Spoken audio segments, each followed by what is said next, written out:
قرآن میں آتا ہے کہ فلما جن علیہ اللیل ورآ کوکبا، سورہ کون سی سورت ہے یہ؟ ابھی ہم نے 3 دن پہلے پڑھی ہے.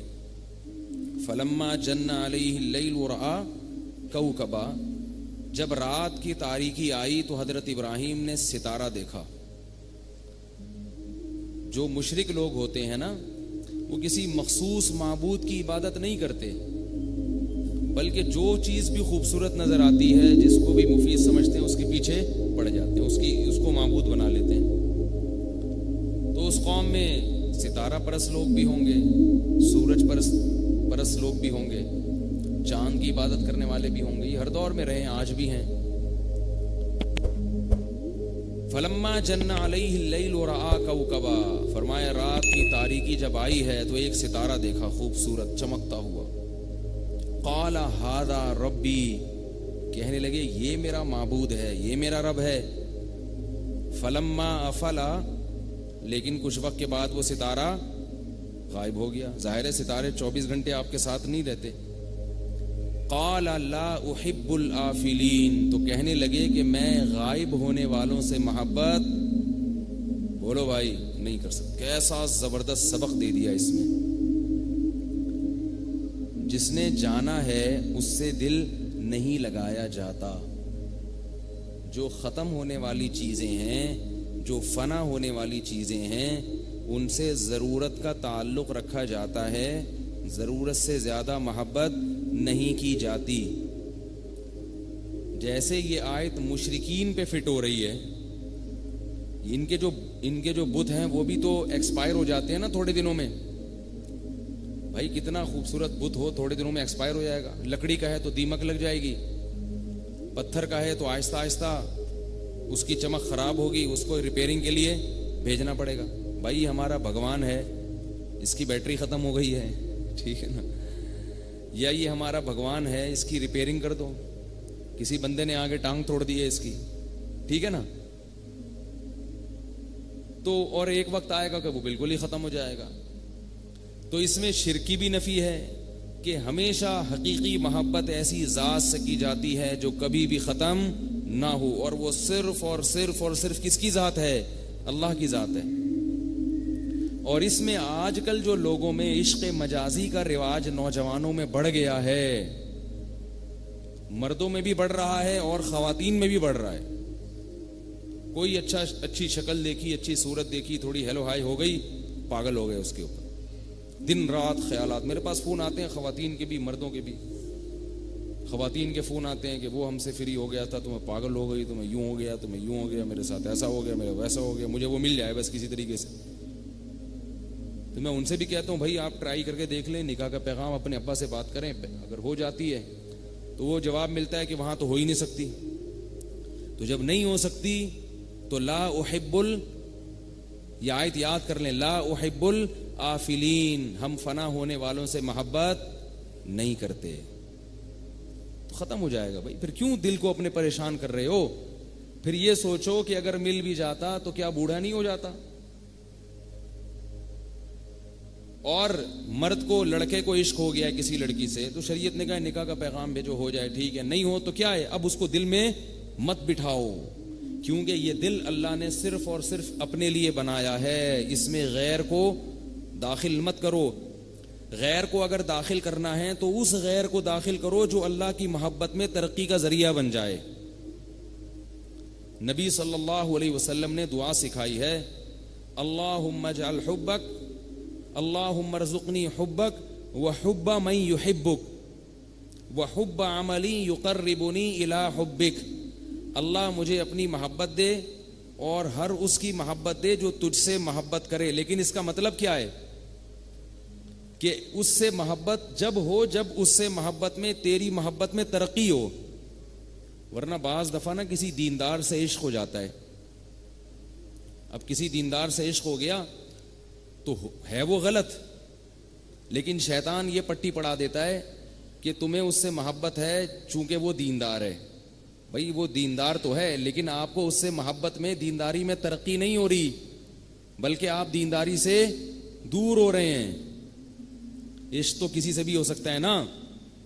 کسی دنیا دار سے بھی ہو سکتا ہے, کسی مولوی صاحب سے بھی ہو سکتا ہے عشق, کم ہوتا ہے مولویوں سے لیکن ہو سکتا ہے, کسی سے بھی ہو سکتا ہے. تو اب اس میں ایک شیطان یہ پٹی پڑھا دیتا ہے عورتوں کو کہ بھئی یہ تو عالم ہے, یہ تو دیندار ہیں.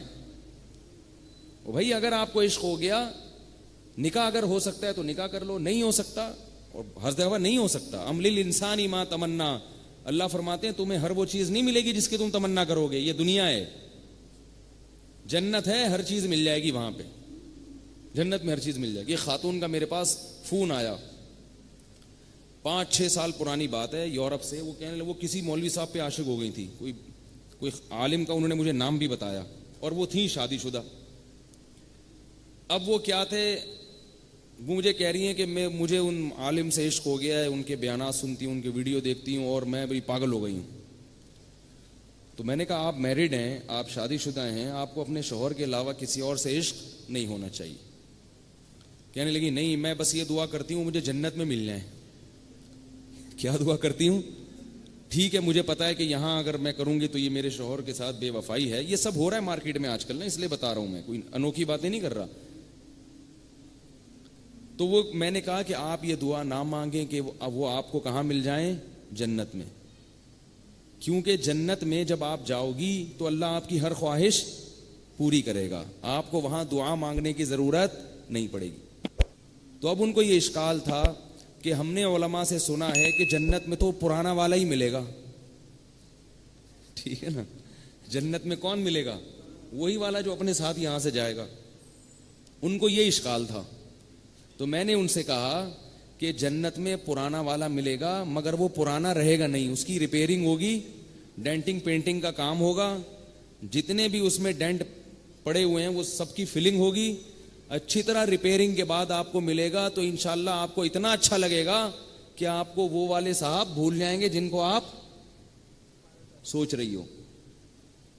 اور میں نے کہا یہ بھی ہوگا کہ اللہ آپ کے ذہن سے جنت میں یہ چاہت نکال دے گا. ان کی پھر بھی سمجھ میں نہیں آئی. میں نے کہا پھر بھی اگر سمجھ میں نہیں آیا تو پھر آپ جنت میں جاؤ گی ہی نہیں. پھر یہ دماغ سے نکال دو کہ جنت میں مجھے وہ ملیں گے, کیونکہ جنت میں وہ جائیں گے جو اپنے دل کو اس قسم کی محبتوں سے, ناجائز محبت سے پاک کر لیں. اور یاد رکھو علماء نے ایک اصول بیان کیا ہے کہ دل کو ناپاک اور ناجائز محبت سے پاک کرنا اپنے اختیار میں نہیں ہے, لیکن اس کے اسباب اختیار کرنا اپنے اختیار میں ہے. حکیم الامہ سے کسی نے لکھا کہ مجھے کسی لڑکی سے عشق ہو گیا تھا, میری وہاں شادی بھی نہیں ہو سکتی, میں نے اس سے تعلق ختم کر دیا, اس کا تصور دماغ میں لانا چھوڑ دیا, مگر وہ دل سے پھر بھی نکلتی نہیں ہے. تو انہوں نے فرمایا کہ کوئی گناہ نہیں ہوگا اس پہ, کیونکہ آپ کا جو کام تھا وہ آپ نے کر لیا. مگر پھر بھی غیر شعوری طور پر دل میں تکلیف ہوتی ہے, یاد آتی ہے. تو نہ صرف یہ کہ گناہ نہیں ملے گا بلکہ اس پہ صبر پہ ثواب ملے گا. بات نہیں آ رہی میرا خیال ہے سمجھ میں؟ ثواب ملے گا کہ بھئی دل میں محبت ہے, مگر اس محبت کے تقاضوں پر عمل نہیں ہو رہا, کیونکہ اس سے اللہ ناراض ہوگا. تو دل تو غیر اختیاری چیز ہے نا, کہیں بھی جا سکتا ہے, بیٹھے بیٹھے کسی پہ بھی آ سکتا ہے. تو یہ آج کل مارکیٹ میں بہت ہو رہا ہے آج کل. تو لڑکوں کو بھی عشق ہو جاتا ہے, پھر وہ پاگل ہیں, دیوانے بنے ہوئے ہیں. یونیورسٹیوں میں ایک لڑکے نے بتایا کہ میں کو ایجوکیشن میں تعلیم حاصل نہیں کرنا چاہتا تھا, میں بچتا تھا, لڑکیوں سے دور رہتا تھا, بڑی عفیف پاک دامن زندگی گزر رہی تھی. ماں باپ نے پکڑ کے زبردستی کو ایجوکیشن میں ایڈمیشن کرا دیا. اب جب ایڈمیشن کرایا کہہ رہے ہم بچتے رہے, کب تک بچتے, بالآخر آنکھ مٹکا ہو گیا. پہلے آنکھ مٹکا ہوا, اس کے بعد پھر گپ شپ, اس کے بعد پھر دوستی, پھر معاشقہ ہو گیا. کہہ رہے ہیں وہاں میری شادی نہیں ہو سکتی. اگر میں ان کے گھر گیا نا, کچھ میرے اپنے الفاظ بھی ہوتے ہیں تعبیر میں, پورے ان کے نہیں ہیں, میں سمجھانے کے لیے نا اپنے الفاظ کا تڑکا لگا دیتا ہوں کہ میں اگر ان کے گھر رشتے لانے گیا تو وہ لوگ میرے پیچھے کتے چھوڑ دیں گے. ٹھیک ہے نا, یعنی کوئی وہ حساب کتاب بنتا ہی نہیں ہے نا, تو کوئی امکان ہی نہیں ہے. اب میں کیا کروں؟ اب میں نے کہا اب آ رہے ہو میرے پاس, اب میں کیا کروں؟ پہلے آپ الٹی چیزیں کھاؤ, اپنے آپ کو بیمار کرو, جب مرنے لگو تو مولوی صاحب کے پاس آ کے بولو اب میں کیا کروں. میں نے یہ تو پہلے سوچنا چاہیے تھا. میں نے کہا اب آپ یہ کرو, وہ کام کرو جو حضرت مولانا اشرف علی تھانوی رحمہ اللہ تعالیٰ نے ایک عاشق کو بتایا تھا. حکیم الامہ مولانا اشرف علی تھانوی کے پاس ایک شخص آیا, وہ کسی گھوسن پہ, گھوسن ہوتی ہے نا جو دودھ بیچنے والے کی بیوی کو گوالن کہتے ہیں, تو اس کو اس زمانے میں گھوسن کہتے تھے شاید. دودھ بیچنے والے ہوتے ہیں نا, تو ان کی جو عورت ہوتی ہے گھر کی, وہ دودھ بیچنے والی عورت, تو وہ گوالن ہوتی ہے نا, گوالن, تو اس کو گھوسن پہلے اردو میں شاید کہتے تھے. تو وہ کوئی خوبصورت تھی, تو ایک دودھ خریدنے جاتا تھا ایک بندہ اس سے, تو ہوتے ہوتے آہستہ آہستہ عاشق ہو گیا. تو اتنا پریشان ہو گیا کہ وہ دماغ میں اس کے دل میں بیٹھ گئی. وہ اس میں خواتین کا بھی بڑا قصور ہوتا ہے. ایک بات یاد رکھو, یہ خواتین سب ایسے نہیں ہوتی جو بیان سن رہی ہیں, ان کے علاوہ کی بات کر رہا ہوں کہ بعض خواتین بندے کو پہلے فری کراتی ہیں, اس سے ہنس ہنس کے باتیں, بڑے اسٹائل میں مختلف انداز سے باتیں, ہو بندہ کیا ہو جاتا ہے, لٹو. پھر جو ہے نا اس کو جب وہ لٹو ہو گیا, ایک واقعہ ایسا ہوا ایک مولوی صاحب کا, یہ سچا واقعہ ہے. ایک مولوی صاحب نے مجھے ان بالواسطہ بتایا, براہ راست نہیں. کسی لڑکی نے ان کو فون کرتی تھی اور ہاں ہی بڑے فری اسٹائل میں بات کرتی تھی. وہ بیچارے شروع میں تو تھوڑے ریزرو رہے, پھر آہستہ آہستہ, وہ انسان ہے, غلط کیا انہوں نے لیکن دل آ گیا ان کا بھی, اور تھے پہلے سے میرڈ, تو وہ بھی فری ہو گئے. اب جب وہ فری ہوئے تو وہ ان کو دل دماغ میں وہ چھا گئی لڑکی. تو وہ بتا رہے ہیں کہ میرے پھر دماغ سے وہ بیٹھ گئی نا, لڑکی بھی کماری, بالکل کماری لڑکی تھی. تو اب وہ انہوں نے یہ سوچا کہ یہ اتنی فری اسٹائل میں مجھ سے ہنس ہنس کے بات کر رہی ہے, تو شاید اس کے بھی دل میں کچھ ہوگا, تو کیوں نہ ٹرائی کر کے دیکھ لو, نکاح کا پیغام دے دو. ان بیچاروں کی کمبختی آئی ہوئی تھی مولوی صاحب کی جو ہے نا, ان کو یہ نہیں پتا تھا کہ یہ اس کے دل میں کچھ بھی نہیں ہے, ویسی فری ہو رہی ہے. انہوں نے ٹرائی کی کہ میں آپ سے نکاح کرنا چاہتا ہوں. وہ جو اس نے بھر بھر کے سنائی ہے, میں تمہیں اپنے باپ کی جگہ سمجھتی ہوں, میں تمہیں اپنے روحانی بزرگ سمجھتی ہوں, تمہاری ہمت کیسے ہوئی. اب وہ بیچارے کیونکہ اس طرح بے عزتی انہوں نے کبھی سنی نہیں تھی. وہ میں نہیں ہوں, کہیں آپ سمجھ رہے ہیں اپنا واقعہ کسی اور پہ رکھ کے سنا رہا ہوں. بعض لوگ یہ سمجھتے ہیں کہ شاید اپنا ہے کسی اور پہ, میرے ساتھ ایسا نہیں ہوا الحمدللہ. تو وہ بیچاروں کی نا اتنی بیچارے کی بے عزتی ہوئی ہے. تو میں نے ان سے کہا کہ بھائی یہ جو ہے نا, یہ براہ راست انہوں نے مجھے نہیں بتایا, ان کے کسی واسطے سے مجھ تک یہ واقعہ پہنچا. تو اس لیے آپ لوگوں سے بھی کہہ رہا ہوں, اگر کالج میں, اسکول میں, یونیورسٹی میں کوئی ذرا سی فری ہو جایا کرے, تو یہ نہ سمجھا کرو کہ اس کے دل میں وہی کچھ خیالات ہیں جو آپ کے دل میں بھی ہیں. وہ بیچاری ویسے ہی بھائی سمجھ کے بعض دفعہ فری ہو رہی ہوتی ہے. وہ سمجھ رہی ہوتی ہے کہ میرے چچا ہیں, میرے انکل ہیں, ٹھیک ہے نا, اور آپ خامخواہ میں جو ہے وہ فری ہو رہے ہو کہ آپ سمجھتے ہو کہ کوئی عشق معاشقہ ہو گیا. تو اس سے بڑا نقصان ہوتا ہے, بندہ دماغ میں بٹھا لیتا ہے اپنی چیزیں, ہوتا سامنے والے کو کچھ بھی نہیں ہے. تو اس لیے زیادہ نہ ان چیزوں کو, اور یہ ایک دفعہ دماغ میں عشق مسلط ہو جائے, انسان کی صحت برباد, انسان کی خاندانی زندگی برباد, سب برباد. تو اس کا علاج کیا ہے؟ صرف ایک علاج ہے اس کا, بلکہ وہ علاج نہیں ہے, علماء کہتے ہیں وہ پرہیز ہے, علاج اس کے علاوہ ہے. تو وہ پرہیز کیا ہے جو حکیم الامہ نے بتایا کہ وہ آیا کہنے لگا میں دودھ بیچنے والی پہ عاشق ہو گیا ہوں, میں کیا کروں؟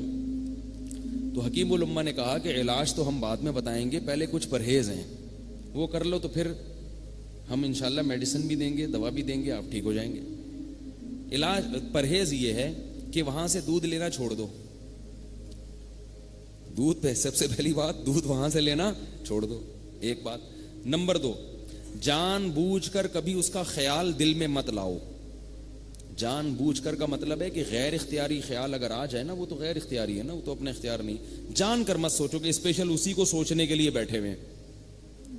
تیسری بات, اس سے کبھی بات مت کرو, کہیں بھی چلتے پھرتے گزر ہو جائے, بات چیت کرنے کی کوشش مت کرو, کتنا ہی ضروری کام ہو. چوتھی بات, اس کی طرف کبھی دیکھو نہیں.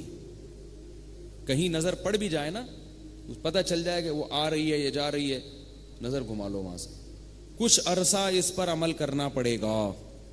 تو اس نے کہا کہ یہ نہیں ہو سکتا, مجھے تو دودھ چاہیے ہی نہیں ہوتا. وہ کہہ رہا ہے مجھے تو دودھ چاہیے ہی نہیں ہوتا, میں تو ویسے ہی دودھ خریدنے کے لیے اس کے پاس جاتا ہوں. تو حکیم الامہ کے پاس رکھا ہوتا تھا ایک کوڑا, جو ایسے فالتو ٹائم ضائع کرنے آتے تھے نا ان کا, تو ان کے لیے کیا رکھا ہوا تھا؟ کوڑا. تو وہ یا تو کوڑا انہوں نے دکھایا, یا کوڑے کا واقعہ الگ ہے اور تھپڑ کا الگ ہے, یا اسی واقعے میں ہے کہ کھینچ کے لگایا اس کے ایک زور سے تھپڑ, پہلے زمانے میں نا لوگ علماء کا احترام کرتے تھے. اگر یہ بڑے بزرگ اکابر کسی کو تھپڑ بھی مار دیتے تھے نا تو لوگ اس پہ تکبر نہیں کرتے تھے کہ بس ٹھیک ہے حضرت بڑے بزرگ ہیں تھپڑ کھا لیا تو کوئی, بلکہ سادہ سمجھتے تھے لوگ. تو ایک کھینچ کے لگایا زور سے تھپڑ اور بولا کہ علاج کرانے آتے ہو مگر ڈاکٹر کی بات مانتے نہیں ہو. کوئی ڈاکٹر کے پاس جائے علاج کرانے اور ڈاکٹر کے ٹیکا لگاؤں گا, وہ کہے کہ نہیں ٹیکا تو نہیں لگاؤں گا میں. وہ کہے یہ دوا کھا لو, کہ یہ والی بھی نہیں کھاؤں گا. تو ڈاکٹر لات مار کے بھگائے گا کہ نہیں بھگائے گا؟ تو حکیم الامہ نے زور سے لگایا تھپڑ, وہ بیچارہ بھاگ گیا. بھاگ کے اگلے دن آیا کہنے لگا وہ عشق میرا ختم ہو گیا.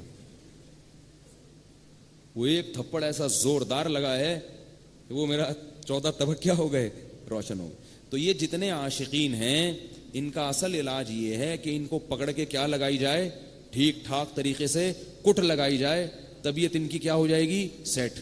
ماں باپ نے بالکل چھوڑا ہوا ہے, ماں باپ نے بالکل فری ہینڈ دیا ہوا ہے.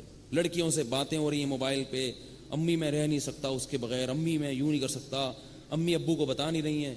اور ابو کو اگر پتہ بھی چل جائے, ابو کو اپنا زمانہ یاد آ جاتا ہے. ٹھیک ہے, وہ کہتے ہیں کیا ہو گیا بھائی, ہم بھی تو ایسے ہی تھے. او بھائی اگر آپ ایسے تھے تو غلط تھے. آپ کے ابا اگر آپ کو ٹھکائی لگا دیتے تو آپ بھی ایسے نہ ہوتے اور آج آپ کا بچہ بھی ایسا نہ ہوتا. تو اصل علاج یہ کہ 2-3 کس کس کے چترول لگیں تو طبیعت کیا ہو جاتی ہے, ٹھیک. لیکن اب چترول لگائے گا کون؟ وہ حکیم الامہ کا دور تو گیا نا. تو اب پھر علماء مشورے دیتے رہتے ہیں, بھائی یوں کر لو تو بھائی یوں کر لو تو بھائی یوں کر لو. لوگ مانتے نہیں ہیں. بیماری بڑھتی چلی جاتی ہے, بڑھتی چلی جاتی ہے. بڑی خطرناک بیماری ہے. جس میں یہ پیدا ہو جائے تو حل کیا ہے, یا تو فوراً نکاح کر لو اس سے. نکاح اگر نہیں ہو سکتا, بعض دفعہ نکاح ہو نہیں سکتا لیکن شیطان نہ خام خواہ کی امیدیں دلاتا ہے کہ ہو سکتا ہے, تو اس سے تعلق, بہت طویل تعلق قائم رکھتے ہیں لوگ, 5-5 6-6 سال, شاید ابھی ہو جائے, شاید ابھی ہو جائے. ایسا نہیں ہے, پتہ چل جاتا ہے بھئی یہاں ہو سکتا ہے کہ نہیں ہو سکتا. نکاح ہو جائے تو اللہ کی نعمت ہے, نہیں ہو تو اب اللہ کے لیے قربانی دو. اور یہ قربانی میں سمجھتا ہوں کہ اس زمانے میں اس سے بڑی قربانی کوئی نہیں ہے کہ انسان اللہ کی خاطر اپنی محبوب چیز کو چھوڑ دے. اس پہ اللہ بہت نوازیں گے, بہت نوازیں گے, بہت نوازیں گے اللہ تعالیٰ اس پہ. تو بات کہاں سے کہاں چلی گئی. ابراہیم علیہ الصلاۃ والسلام نے اپنی قوم کو, ہاں وہ ستار, میں اس پہ بات کر رہا تھا, لا احب الآفلین, فنا ہونے والوں سے محبت نہیں کرتا. بڑھاپا سوچ لیا کرو نا, بڑھاپا اپنے محبوب کا یا محبوبہ کا. بڑھاپا دیکھ لو, کتنی خوبصورت سے خوبصورت عورت ہو, 70 سال 80 سال میں کیا ہو جاتا ہے. کتنا ہی ہینڈسم جوان مرد ہو, بڑھاپے میں جب منہ میں دانت نہ ہو اور پیٹ میں آنت نہ ہو تو کیا حال ہوتا ہے. یہ جو فلمی ہیرو ہوتے ہیں نا, ہیرو, پرانی فلموں کے ہیرو کے, کوئی پہلے ایک ہیرو نکالیں گوگل پہ 1970 کا ہیرو, پھر دیکھیں کہ یہ 2015 میں کیسا لگ رہا ہے. گوگل پہ آج سرچ کریں, ویسے تو فلمیں دیکھنا جائز نہیں ہے لیکن صرف ہیرو کو دیکھیں عبرت کے لیے. ہیرو نکالیں 1970 کا یا 65 کا, کوئی ہیرو نکالیں جو اس زمانے میں بڑا ہٹ تھا, اور اب دیکھیں کہ وہ 2017 میں کیا ہے. میرا خیال ہے اس کے گھٹنوں پر, اب بہت سے تو زندہ ہی نہیں ہوں گے, اور جو ہوں گے تو آدمی دعا کر رہا ہوگا کاش یہ زندہ نہ ہوتے. عجیب حالت ہو جاتی ہے. ان سے بولو اب ذرا ناچو نا, اب ذرا ہلو. اسی طرح ہیروئنوں کا حال ہے, جن پہ لوگ جو حسن کے جو ہے نا انعامات جن کو ملتے ہیں, کوئی پوری دنیا میں سب سے حسین, بڑا حسن کا انعام ملا, اور خواتین پہ بڑھاپا جلدی آ جاتا ہے. یہ عجیب بات ہے, کیونکہ اللہ نے ان کو حسن زیادہ دیا تو اللہ وہ چھین بھی جلدی لیتا ہے, یہ بتانے کے لیے کہ اس حسن سے متاثر ہونے کی ضرورت نہیں ہے, اس پہ بڑھاپا جلدی آئے گا, اس پہ تو جلدی بڑھاپا آئے گا. مرد بہت دیر سے بوڑھے ہوتے ہیں, اگر صحت کا خیال رکھے نا 80-90 سال میں بھی چلتے رہتے ہیں فٹ فاٹ. میں جنرل مرزا اسلم بیگ سے ملا تھا آج سے 10 سال پہلے. جنرل مرزا اسلم بیگ میرے بچپن میں بہت بڑا تھا, یعنی بڑے جنرل تھے وہ, ضیاء الحق کے ساتھی. تو وہ اچھی خاصی ایج تھی ان کی. تو میں سن 2007 میں جنرل مرزا اسلم بیگ سے کسی جامعہ میں کوئی میٹنگ تھی, وہاں وہ انوائٹ تھے تو ملاقات ہو گئی. اس وقت ان کی ایج تھی 80 سال. میں نے اتنا صحت مند آدمی 80 سال کا زندگی میں پہلی دفعہ دیکھا. کوئی ذرا سے بھی آثار لگ ہی نہیں رہے تھے کہ کہیں سے بڑھاپے کے آثار ہوں. اور کھڑے ہو کر انہوں نے اسپیچ کی. لگ ہی نہیں رہا تھا کہ یار یہ, تو میں اس وقت حیران ہو رہا تھا یہ ہمارے بچپن کے میں اتنی ایج تھی, تو اب بھی ویسے کے ویسے ہی ہیں. اور اب اس واقعے کو 10 سال ہو گئے, اب وہ کم سے کم بھی 90 سال کے ہو گئے ہوں گے, ابھی بھی فٹ فاٹ ہیں, زندہ ہیں, چل پھر رہے ہیں. تو مرد میں زیادہ حسن نہیں ہے تو بڑھاپا دیر سے آتا ہے. عورتوں کے حسن سے لوگ جلدی متاثر ہوتے ہیں. زیادہ معاشقے جو ہے نا عورت کو مرد سے نہیں ہوتے, زیادہ تر معاشقے کہاں ہوتے ہیں, مردوں کو عورتوں سے ہوتے ہیں. تو اللہ نے ان کو زیادہ جلدی عبرت کا نشان بنا دیتے ہیں تاکہ مرد ان کے فتنے میں مبتلا نہ ہو. اللہ بتا دیتے ہیں یہ بہت جلدی 10 15 20 سال کی کہانی ہے, پھر یہ کسی کی نانی ہوگی یا کسی کی دادی ہوگی, بہت جلدی. اس کی مثال دیتے ہیں ماہرین کے پھول جو ہے نا, پھول وہ جلدی مرجھا جاتا ہے. تو اس لیے ابراہیم علیہ السلام کا جملہ یاد رہے گا, لا احب العافلین, میں فنا ہونے والوں سے محبت. بولو نا, یہ یاد کرو جملہ بھائی, ختم ہونے والی چیزوں سے دل نہیں لگایا جاتا. ختم ہو جائے گا, بھاگ جائے گی, مر جائے گی, بڈھی ہو جائے گی. تو ابراہیم علیہ الصلوۃ والسلام نے پھر جب ستارہ دیکھا ہے تو ستارے کے بعد کیا دیکھا, فلما رأى القمر بازغا قال هذا ربی. تھوڑی دیر کے بعد چاند نمودار ہوا, 14ویں کا چمکتا ہوا چاند. یہ ستارے سے بھی زیادہ خوبصورت ہوتا ہے اور بڑا ہوتا ہے. تو انہوں نے فرمایا هذا ربی, یہ میرا معبود ہے. فلما افلا, وہ بھی غائب ہو گیا. اب یہ نا ابراہیم علیہ السلام ایک ورک شاپ کرا رہے ہیں اپنی قوم کو, ٹھیک ہے نا. ویسے ہی اگر کہہ دیتے نا کہ دیکھو نہ ستارہ معبود ہے, نہ چاند معبود ہے, نہ سورج معبود ہے, تو بات سمجھ میں نہیں آتی. ایک عملی مشق کرا رہے ہیں کہ پہلے ستارہ نکلا, قوم کو جمع کیا, بولا یہ میرا رب ہے, یہ بڑا خوبصورت ہے, دیکھو. ستارہ غائب ہو گیا تو کہنے لگے یہ کیا ہے بھائی, یہ غائب کیوں ہو گیا, یہ کیسا خدا ہے, خدا تو 24 گھنٹے ساتھ رہتا ہے, یہ کدھر گیا. اس کو کیا کہتے ہیں, ورک شاپ. ورک شاپ میں یہی ہوتا ہے نا, ایک پریکٹس کروائی جاتی ہے, عملی تجربہ کروایا جاتا ہے. تو ورک شاپ کا ثبوت پیغمبر سے ثابت ہو گیا کہ نہیں ہو گیا. اسی وجہ سے ہم نے ٹائم مینجمنٹ کا کورس نہیں کروایا, ورک شاپ کروائی ہے. نہیں آ رہی میرا خیال ہے, ٹیکنیکل پوائنٹ ہے, پرسوں سمجھ میں آئے گا انشاءاللہ آپ لوگوں کو. وہ لطیفہ آپ پہ فٹ نہیں آتا لیکن پھر بھی سنا دوں, آپ پہ نہیں آتا فٹ لیکن پھر بھی سنا دیتا ہوں. کہ وہ ایک چڑیا گھر میں ایک بندہ گیا نا, تو سارے جانور ہنس رہے تھے سوائے ڈنکی کے, سب ہنس رہے تھے. تو وہ حیران ہوا, یار یہ کیا مسئلہ, بندر بھی ہنس رہا ہے, چیتا بھی ہنس رہا ہے, شیر بھی ہنس رہا ہے, اور گدھا کیا ہے, چپ بیٹھا ہوا ہے. اگلے دن گیا تو صرف گدھا ہنس رہا ہے, باقی سارے جانور چپ بیٹھے ہیں. لوگوں نے کہا یہ کیا ڈرامہ ہے. تو اس نے ایک چڑیا گھر کے مالک سے پوچھا, اس نے کہا اصل میں لومڑی نے ایک لطیفہ سنایا تھا, سب کی سمجھ میں آیا, ڈنکی کی سمجھ میں نہیں آیا. ڈنکی کی آج سمجھ میں آیا ہے. کل وہ نہیں ہنس رہا تھا, باقی سب ہنس رہے تھے. یہ آپ کے لیے نہیں ہے, ذہن میں رکھیں, یہ آپ کے لیے نہیں, ویسے ہی لطیفہ ہے.